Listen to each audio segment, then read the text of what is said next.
오늘은 나와 공동체의 세 번째 시간, 먹을 만큼만 이것을 거두라 라는 제목으로 하나님 말씀을 나누겠습니다. 아마 사람들은 어딘가 한번 가보고 싶다 하는 장소들이 아마 있을 겁니다. 저도 역시 있고요. 그 중에 한 군데가 어디냐면 산티아고 순례길이라는 곳일 것일 것 같습니다. 산티아고까지 가는 길. 사람들은 그곳에 가는 여러 가지 코스가 있지만 생장피에르 포르라는 곳에서 이 산티아고까지 가는 길은 약 800km 정도의 길을 가는 그런 순례의 길입니다. 이 코스로만 사람들이 가는데 어느 정도의 사람들이 매년 가냐면 약 6만 명 정도의 사람들이 이 순례의 길을 걷는다고 합니다. 모두 다 자발적으로 순례의 길에 들어선 사람이겠죠.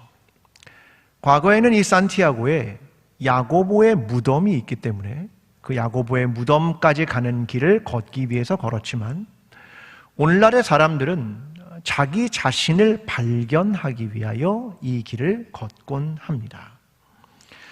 저는 이러한 순례길에 두 가지는 꼭 있어야 된다고 생각합니다. 하나는 뭐냐면 방향 표지판입니다. 정확히 어디로 가야 하는가, 그것을 표시해주는 그 방향을 이야기해주는 표지판이 필요하겠죠. 사진 하나를 보여드리겠습니다. 제가 예전에 이탈리아에 갔을 때 찍은 사진인데요. 저게 방향 표지판입니다. 저건 프란시제나라고 하는 영국의 캔터베리로부터 이탈리아 로마로까지 가는 순례의 길의 방향 표지판입니다. 그러니까 저런 표지판을 보고 어디로 가야 한다 이런 것들을 좀 확인하면서 목적지를 향해서 가는 이런 방향 표지판이 하나 필요하겠죠. 또 하나 필요한 것이 있다면 먹고 자는 문제 아니겠습니까? 워낙 긴 거리를 가니까요. 이 산티아고 순례길에는 10에서 20km마다 알베르게라고 하는 순례자 전용 숙박시설이 있습니다. 중세부터 시작된 이 숙박시설에서 10km나 20km마다 이 숙박시설에서 먹고 자는 문제를 해결한다라고 하는 것입니다. 오늘 성경에 보면 출애굽한 히브리 민족이 이제 광야에 들어섰습니다. 마치 순례의 길을 가는 것처럼 말입니다. 그들의 목적지는 가나안입니다. 그런데 그 방향을 계속 인도하는 것은 하나님의 구름기둥과 불기둥이고 모세가 그 방향을 계속해서 제시하며 그곳까지 이끌고 있었습니다. 또 하나의 문제는 마실 물과 먹는 문제였습니다. 하나님은 그것들을 그들에게 계속 제공하시면서 그들이 이 광야의 길을 지나도록 하시는 것이었습니다. 만약 그들이 좋은 일들을 생각했다면 광야의 시간이란 함께 성장하고 하나님께 가까워질 수 있는 시간일 겁니다. 그런데 그들은 지금 눈앞에 있는 현실과 고통이 더욱 크게 보이기 시작했습니다. 특별히 오늘 본문은 그들이 먹는 문제에 관하여 집중적으로 조명하면서 그들이 어떠한 마음과 반응을 가졌는가에 대한 이야기를 우리에게 들려주고 있습니다. 이 히브리인들은 출애굽한 이후에 신광야에 도착했습니다. 애굽을 떠난 지 약 한 달 정도의 시간이 흘렀습니다. 그들은 마음속에 열흘이면 도착할 거라고 생각했습니다. 그런데 벌써 한 달의 시간이 흘렀습니다. 그들은 모세와 아론을 원망하기 시작했습니다. 그리고 애굽을 그리워하기 시작했습니다. 우리가 애굽에서 고깃가마 위에 누워 있었다. 그런데 너희가 우리를 여기까지 이끌고 와서 우리가 이렇게 고생하고 있는 것 아니냐라고 원망하기 시작했습니다. 그때 하나님은 하늘에서 비같이 이 만나를 내리기 시작하셨습니다. 그들은 그것을 양식으로 삼아 40년이라는 기간 동안 광야를 통과하며 순례의 길을 가게 됩니다. 하나님께서 만나를 주신 목적은 무엇이었을까? 왜 이 만나를 그들에게 주셨을까? 그것을 한번 오늘 깊이 생각해 보고자 합니다. 학자들은 이 만나가 무엇이었을까를 여러 가지 방향으로 설명하곤 합니다. 달콤하고 끈적끈적한 물질, 이것은 사막지대에 있는 위성류 나무에 기생하는 깍지벌레의 분비물이었을 것이다 라고 추측합니다. 만이라는 말은 곤충의 분비물을 일컫는 말이기도 하기 때문입니다. 그런데 이것이 방울방울 모양을 맺고 있는데 건조한 날씨다 보니까 습기가 날아가면 동그랗고 쫀득쫀득한 것이 되는 겁니다. 섭씨 21도가 되면 이것이 녹아서 구할 수가 없게 되는 것이었습니다. 그래서 지금도 아라비아에서는 달콤한 분비물을 반시에마라고 부르고 하늘에서 내려온 만나 이렇게 부르는 사람들도 있다고 합니다. 학자들은 바로 그것이었을 것이다 라고 말합니다. 그런데 문제가 있습니다. 그 문제는 뭐냐면 이 분비물이 늘 존재하지 않고 6월 초부터 6주간만 존재한다는 겁니다. 그러니까 이것을 만나러 보기가 쉽지 않은 문제지요.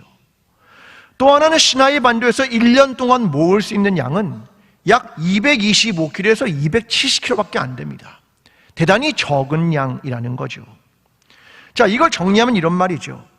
하나님의 놀라운 기적이란 일상적이며 동시에 예외적이다 라고 정리할 수 있을 것 같습니다. 이 모든 것을 계속해서 공급하시고 지난 40년 동안 끊임없이 아침마다 공급하시는 하늘에서 내리는 그 만나, 그것은 하나님의 은혜 아니겠습니까? 하나님은 이것을 통하여 그들에게 먹이시고 그들을 광야의 길을 통과하게 하시는 하나님의 은총이 그들에게 끊임없이 주어졌다. 이것을 의미하는 말입니다. 저는 이 광야에서 처음 등장하는 단어 중에 눈에 띄는 단어가 하나 있습니다. 그건 뭐냐면 시험이라는 단어입니다. 그냥 영어로 말하면 테스트라는 말이겠죠. 출애굽기 16장 4절은 이렇게 말합니다. 그때 여호와께서 모세에게 이르시되 보라 내가 너희를 위하여 하늘에서 양식을 비같이 내리리니 백성이 나가서 일용할 것을 날마다 거둘 것이라. 이같이 하여 그들이 내 율법을 준행하나 아니하나 내가 시험하리라. 그러니까 하나님의 관심은 뭐냐면 이 사람들이 내 백성으로 빚어질 수 있는지, 나의 백성이 될 수 있는지, 그들이 나를 믿고 따라갈 수 있는지 그것을 시험하겠다라는 이야기를 하고 있는 겁니다. 그런데 하나님뿐만 아니라 출애굽한 히브리 사람들도 시험을 시작합니다. 17장 7절 그들이 여호와를 시험하여 이르기를 여호와께서 우리 중에 계신가 안 계신가 하였음이더라. 그러니까 하나님이 이 백성이 나의 백성이 될 수 있는가를 시험할 뿐 아니라 이 출애굽한 히브리 사람들이 하나님을 시험합니다. 하나님이 계신가? 안 계신가? 우리의 하나님이 될 수 있는가? 그분은 그만큼 능력이 있는 분인가? 사람들도 하나님을 시험하기 시작했다라는 말입니다. 둘은 극명한 차이를 보입니다. 하나님의 관심은 이것입니다. 내 율법을 준행하나 준행하지 않나, 이것이 하나님의 관심이고, 이 히브리 사람들의 관심은 지금 먹고 마시는 문제에 집중되고 있었습니다. 하나님의 관심은 내가 창조한 인간이 노예가 아니라 자유인이 되고 하나님의 형상으로 회복되며 나의 백성이 될 수 있는가가 관심이고, 지금 이 사람들의 관심은 먹는 문제만 해결이 된다면 노예로 살아가는 것이 무엇이 문제일까? 내가 고깃가마에만 누울 수 있다면 노예로 살아가는 것이 무슨 문제인가? 라고 그들은 생각했다는 것입니다.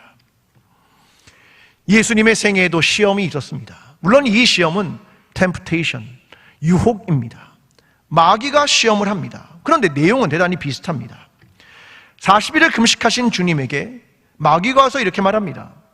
내가 만일 하나님의 아들이여든 명하여 이 돌들로 떡덩이가 되게 하라. 지금 예수님의 상황은 배고픔의 상황입니다. 그러니까 너의 배고픔의 상황에서 찾아오는 음식에 대한 시험입니다. 헨리 나우에는 세상의 길 그리스도의 길이라는 책에서 이 시험을 상황 부합의 시험이라고 명명합니다. 현실적인 상황 때문에 기적이 필요하다? 현실적인 상황을 넘어가기 위해 능력이 필요하다? 바로 그 얘기입니다. 현실적인 상황을 금방이라도 바꿀 수 있는 기적을 요청한다라고 하는 겁니다. 주님은 마귀의 시험에 이렇게 답하시죠. 사람이 떡으로만 살 것이 아니요 하나님의 입으로부터 나오는 모든 말씀으로 살 것이라. 가시적이고 물질적인 것이 전부가 아니라, 너희의 상황을 지금 넘어서는 것이 전부가 아니라, 하나님은 누구냐면 그 너머의 본질과 생명의 주인이신, 그 역사의 주인이신 하나님, 그분의 말씀, 그것이 핵심이다 라고 하는 것을 이야기하는 것입니다. 하나님이 그들에게 바라는 건 뭐냐면, 하나님께서는 하늘의 하나님인 것을 너희가 믿기를, 하나님께서는 우리를 구원하시는 자이심을 믿기를, 그 길에 들어서기를 원하신다는 것입니다. 그런데 오늘도 사람들은 이렇게 기도합니다. 하나님, 이번 한 번만 상황을 넘겨주신다면 좋겠습니다. 하나님, 그러면 제가 헌신하겠습니다. 하나님, 우리 아들이 고3인데 이번에 좋은 대학에만 갈 수 있다면 제가 새벽 기도를 평생 빠지지 않겠습니다. 안 그러시던데요. 그때만 나오시던데요. 지난 주간에 수시 주간입니다. 수시. 고3에도 수시 하는 데거든요. 근데 옛날 같지는 않습니다. 근데 사람들은 그때만 넘길 수 있다면, 이런 거죠. 내 남편과 아내가 승진할 수만 있다면 교회 봉사 열심히 하겠습니다. 힘든 경제적 상황을 지금 넘겨만 주신다면, 이런 상황에 대해서 하나님께 기도하는 게 너무 많다는 겁니다. 신앙의 체계란 자기 중심으로 이루어지는 것이기 때문에 그런 겁니다. 그래서 하나님을 시험하고자 하는 것입니다. 사랑하는 성도 여러분, 신앙이 무엇입니까? 나 중심이 아니라 하나님 중심으로 축이 이동하는 겁니다. 신앙이 무엇이냐면, 나를 위해 하나님이 존재하는 것이 아니라 하나님의 부르심에 내가 응답하는 것입니다. 우리는 주체를 바꾸면 안 된다라고 하는 것을 의미하는 겁니다. 오늘 여기서 가르쳐주고 있는 것은, 오늘 내 필요 때문에 하나님이 돕나 돕지 않나, 우리 가운데 계신가 계시지 않은가를 보고자 하는 이 히브리인들의 신앙으로부터 하나님이 우리를 시험하시고, 하나님이 우리를 도우시고, 하나님이 우리를 구원하신다는 하나님 중심의 신앙으로 우리의 신앙의 축이 이동하고, 그 하나님 앞에 자신의 삶을 드리는 저와 여러분의 신앙이 되기를 간절히 기도합니다. 여러분, 광야에서 첫 번째 시험은 뭐였냐면 마라의 쓴물, 지난주에 했던 그 물에 대한 겁니다. 물이 없었다, 그 얘기입니다. 그런데 오늘 이야기는 만나를 주셨다, 그겁니다. 하나는 없음, 하나는 있음입니다. 이 만나는 하늘에서 비처럼 내려서 그 양이 충분했습니다. 19절과 20절이 이렇게 말합니다. 모세가 그들에게 이르되 아무든지 아침까지 이것을 남겨두지 말라 하였으나 그들이 모세에게 순종하지 아니하고 더러는 아침까지 두었더니 벌레가 생기고 냄새가 난지라. 모세가 그들에게 노하니라. 그들은 하늘에서 내리는 음식, 비처럼 내리는 음식, 아무런 값없이 얻을 수 있는 음식, 내가 얼마든지 가져도 되는 음식, 그 만나를 더 많이 가져가기 시작했습니다. 그래서 아침까지 남겨두게 되었고, 그래서 벌레가 생기고 냄새가 나기 시작했습니다. 하나님은 모세에게 이미 이렇게 말씀하셨습니다. 16절, 여호와께서 이같이 명령하시기를 너희 각 사람은 먹을 만큼만 이것을 거둘지니 곧 너희 사람 수요대로 한 사람의 한 오멜씩 거두되 각 사람이 그 장막에 있는 자들을 위하여 거둘지니라 하셨느니라. 얼만큼이요? 먹을 만큼만. 먹을 만큼만 거둬라. 한 사람의 한 오멜 2.2리터입니다. 원래 그 당시에 조그만 토기 사발 정도를 가져라, 그걸 이야기하는 겁니다. 그런데 그랬습니까? 아니요. 사람들의 반응은 이것입니다. 탐욕. 없을 때는 불평하고 원망하더니 많이 있고 풍족한 상황이 오자 그들은 탐욕을 부리기 시작했습니다. 이것이 인간입니다. 히브리인의 반응은 탐욕이었습니다. 공짜로 주어진 것, 무한정으로 주어진 것, 그것에 대하여 탐욕을 누리며 저장하기 시작했습니다. 왜요? 해가 뜨면 사라져버립니다. 그러니까 그때까지 치열하게 모아야 되는 겁니다. 영성신학자인 토마스 머튼이라는 사람이 이렇게 말합니다. 이러한 인간의 행위를 강박적이라는 형용사를 사용합니다. 강박적이다.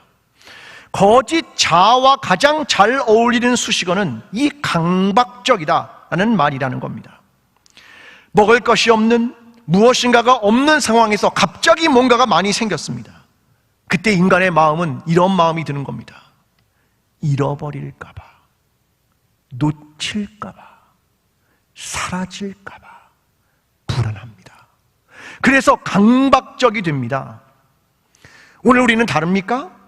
우리도 삶에 실패할까봐, 더 많이 일하고 돈도 더 많이, 친구와 인맥도 더 많이, 그리고 더 바쁜 일과를 만들고 더 많은 모임에 참석하고 달력은 일정으로 가득 차고 계획하고 실행하고 잠시 멈추고 자기의 말과 행동을 성찰할 시간도 없이 생각하고 말하는지도 모르며 그렇게 살아가는 것 아닙니까?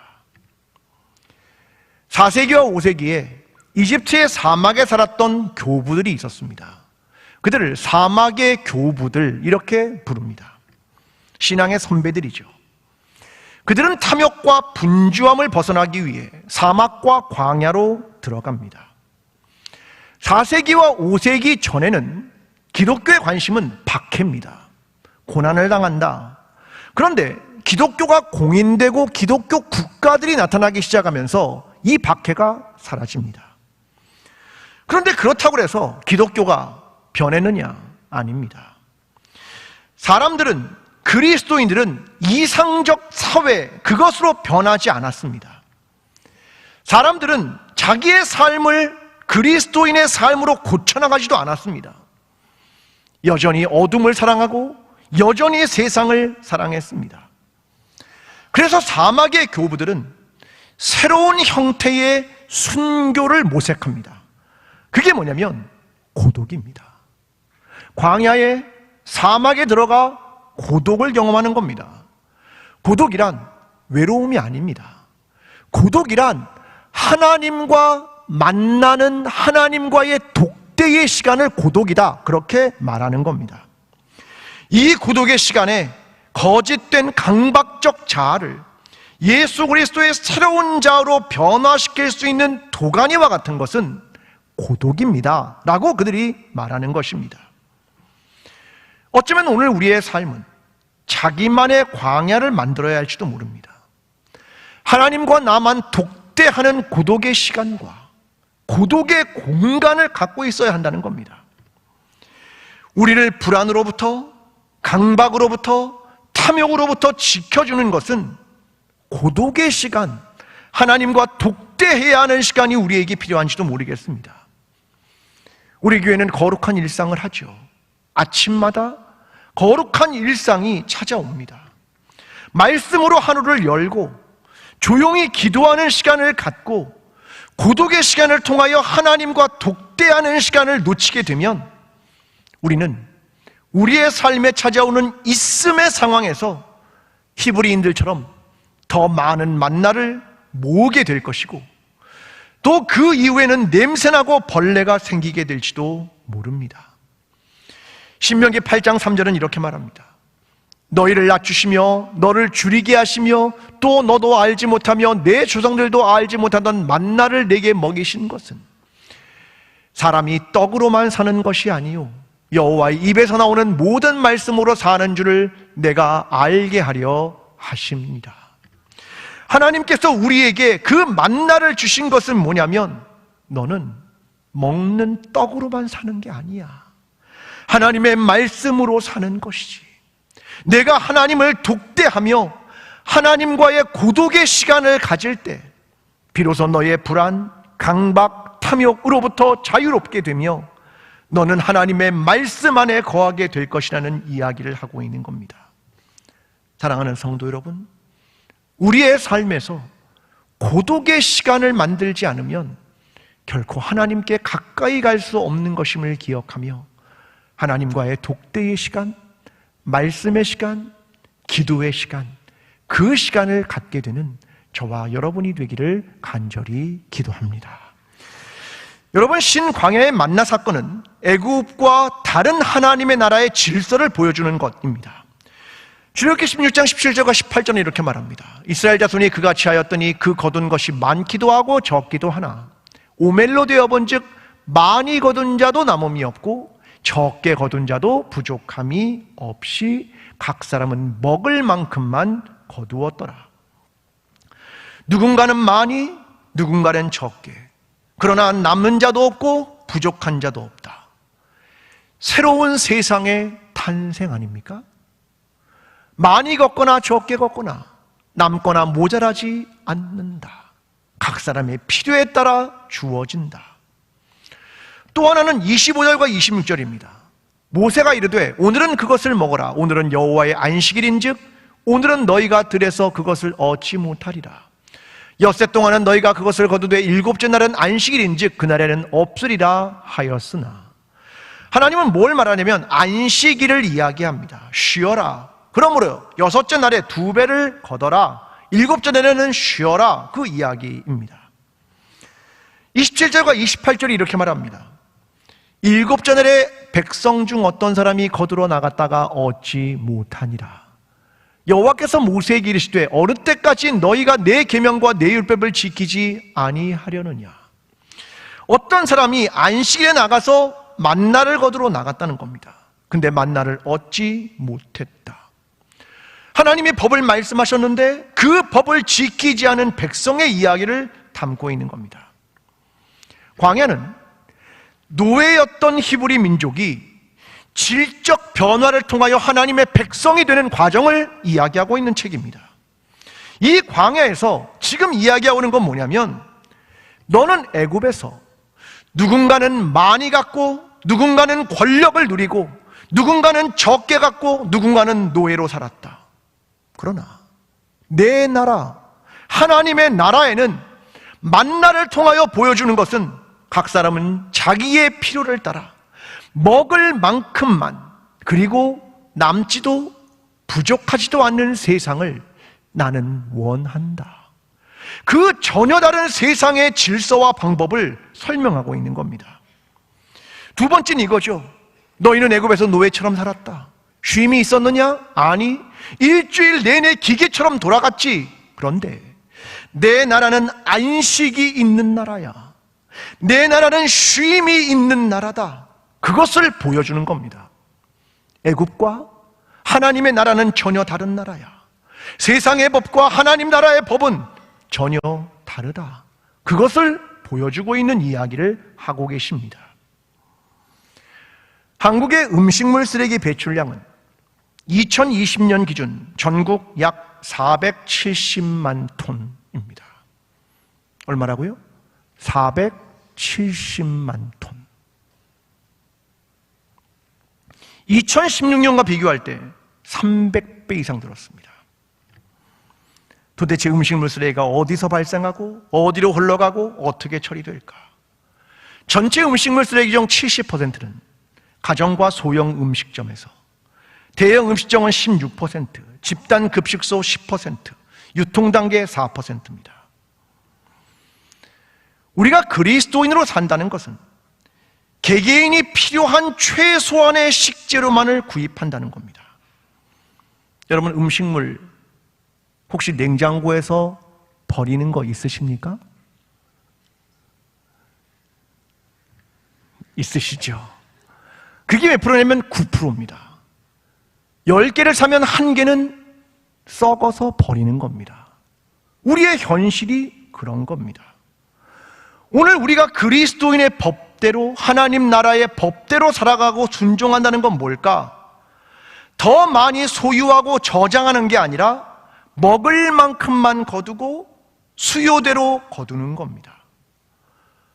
또한 매일을 살아갈 때 쉼을 갖는 것이고, 이것이 하나님 나라의 방식을 가지고 살아가는 겁니다.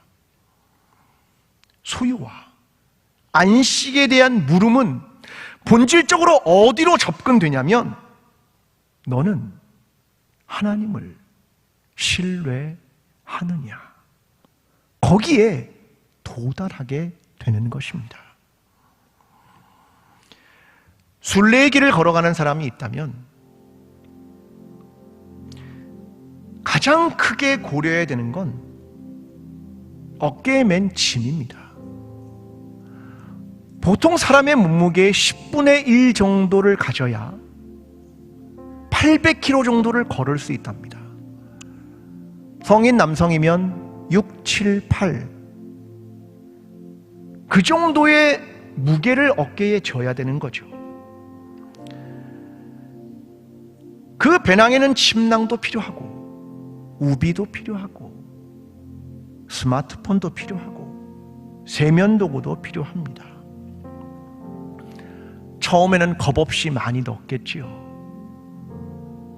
그 중에 어떤 것들은 이런 겁니다. 혹시나 필요할지도 모르니 가져가야겠다. 그런데 800km를 다 도달한 사람들은 이렇게 말합니다. 2가지만 있으면 되던데요. 칫솔과 양말. 그래서 그런지는 몰라도 신명기 8장 4절은 이렇게 말합니다. 이 40년 동안에 내 의복이 헤어지지 아니하였고 내 발이 부르트지 아니하였느니라. 하나님은 그들의 의복과 신발을 지키셨습니다. 40년 동안 그 길을 걷기 위해서 말입니다. 옷과 신발이면 충분했기 때문입니다. 하나님이 나머지는 그들에게 제공하셨고 그 길을 인도하셨기 때문입니다. 오늘 우리는 탐욕이 아니라 필요한 만큼이면 되는 겁니다. 왜냐하면 하나님이 우리와 동행하시기 때문입니다. 우리는 하나님에 대한 믿음을 가지면 되기 때문입니다. 오늘 우리의 삶도 다르지 않습니다. 우리의 인생을 오래도록 걸어가겠지요. 이제는 100년쯤 걸을 겁니다. 그런데 혹시나 하는 짐들이 너무 많은 거 아닙니까? 그리고 무겁다고 투덜대기도 하는 우리의 모습을 발견합니다. 순례길에는 목적이 있는 겁니다. 하나님은 나의 하나님이십니까? 나는 당신의 백성입니까? 그 질문, 그 답을 얻기 위하여 순례의 길을 걷는 것입니다. 오늘 저와 여러분의 삶이 우리의 인생길 순례의 길에서 하나님만을 의지하며 하나님 나라의 법과 질서대로 살아가며 하나님의 백성으로 빚어져 가는 저와 여러분 광주제일교회 공동체가 되기를 간절히 축원합니다. 사랑하는 광주제일교회 성도 여러분, 하나님은 우리를 구원하시고 자유인으로 하나님을 예배하며 하나님 나라의 백성으로 살아가기를 원하십니다.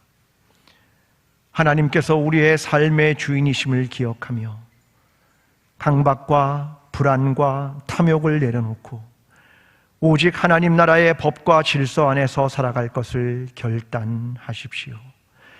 그 안에 참된 기쁨과 안식이 있음을 믿으며 무거운 짐을 내려놓고 순례의 길을 떠나십시오.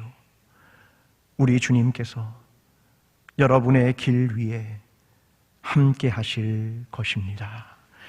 이제는 우리에게 수고하고 무거운 짐진 자들아 다 내게로 오라.